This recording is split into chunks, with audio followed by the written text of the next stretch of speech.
स्वागत है आपका इंडियन प्रेस हाउस में। आपके साथ मैं हूं अफीफा मलिक। सुबह की हवा में ताजगी नहीं, जहर घुला है। लोग सांस तो ले रहे हैं, लेकिन उन्हें अंदाजा नहीं कि हर सांस उनके फेफड़ों को थोड़ा थोड़ा खोखला कर रही है। ये कोई भविष्य की चेतावनी नहीं, बल्कि भारत की मौजूदा हकीकत है, जिसे लेकर अब विदेश में बैठे भारतीय डॉक्टर भी खुलकर खतरे की घंटी बजा रहे हैं। रिपोर्ट्स के मुताबिक ब्रिटेन के विशेषज्ञों ने चेतावनी दी है कि वायु प्रदूषण भारत में कोविड महामारी के बाद सबसे बड़ा स्वास्थ्य संकट बन सकता है। डॉक्टरों का कहना है कि अगर अभी भी ठोस और सख्त कदम नहीं उठाए गए तो धीरे धीरे हालात और भयानक होते जाएंगे। खासकर उत्तर भारत में लाखों लोगों के फेफड़ों को पहले ही गंभीर नुकसान पहुंच चुका है।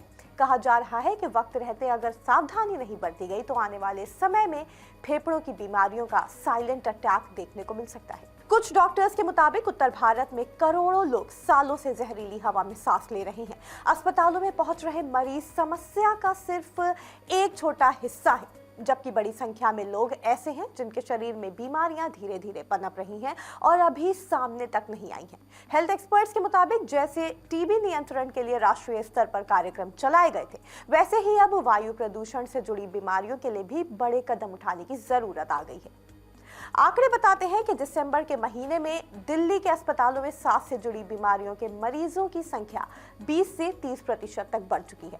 इनमें बड़ी संख्या में युवा और पहली बार बीमार पड़ने वाले लोग शामिल हैं। डॉक्टरों के अनुसार सर दर्द, लगातार थकान, हल्की खांसी, गले में जलन, आंखों में सूखापन, त्वचा पर निशान और बार बार संक्रमण जैसे लक्षणों को लोग अक्सर नजरअंदाज कर देते हैं, जबकि ये गंभीर बीमारियों के शुरुआती संकेत हो सकते हैं। वहीं एक्सपर्ट्स के मुताबिक पिछले एक दशक में दुनिया भर में हृदय रोग बढ़ने का एक बड़ा कारण वायु प्रदूषण है, न कि सिर्फ मोटापा। साथ ही कहा गया कि प्रदूषण के छोटे छोटे कण दिखाई नहीं देते, इसलिए लोग खतरे को समझ नहीं पाते। वाहन, हवाई जहाज और वाहनों से जुड़ी अन्य गतिविधियों से निकलने वाला धुआं भी एक बड़ी वजह है खराब हवा का। केंद्रीय सड़क परिवहन मंत्री नितिन गडकरी ने स्वीकार किया है कि दिल्ली में कुल प्रदूषण का करीब 40% हिस्सा परिवहन क्षेत्र से आता है, क्योंकि देश अभी भी फॉसिल फ्यूल पर निर्भर है। उन्होंने बायोफ्यूल जैसे स्वच्छ विकल्पों को तेजी से अपनाने की जरूरत पर जोर दिया। हाल ही में संसद के शीतकालीन सत्र में सरकार ने कहा कि हवा की खराब गुणवत्ता यानी कि AQI और फेफड़ों की बीमारियों के बीच सीधा संबंध साबित करने वाले पक्के आंकड़े नहीं हैं। हालांकि सरकार ने माना कि वायु प्रदूषण सांस की बीमारियों को बढ़ाने वाला एक कारण जरूर है।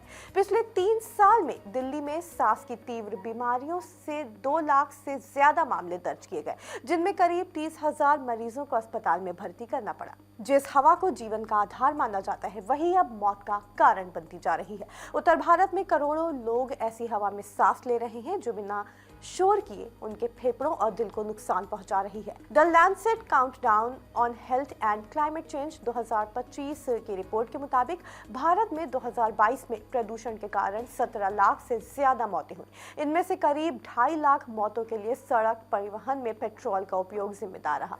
डॉक्टरों का कहना है कि अब केवल प्रदूषण रोकने के उपाय काफी नहीं है, समय पर जांच, इलाज और जागरूकता पर भी उतना ही ध्यान देना जरूरी है, वरना आने वाले सालों में इसका बोझ स्वास्थ्य व्यवस्था और अर्थव्यवस्था दोनों पर भारी पड़ेगा।